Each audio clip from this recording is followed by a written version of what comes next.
করা সম্ভব নয়। আল্লাহর নবী রক্ত মুছতেছেন আর ডেকে বলতেছেন, আল্লাহুম্মা হাদি কওমি ফাইন্নাহুম লা ইয়ালামুন। ও ফেরেশতা জিবরাইল, এরা আমার চেনে না, জানে না, বুঝে না, এই জন্য এরা আমার আঘাত করে, কষ্ট দেয়। আমি এদের ধ্বংসের অনুমতি দিতে পারি না।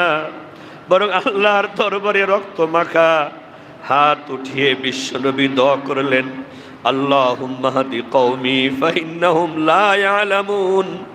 ওগো আল্লাহ, আমার এই কওমের লোকেরা, আমার এই এলাকার লোকেরা, এরা বোঝে না, এরা জানে না, আপনি এদেরকে হেদায়েত দান করে দেন।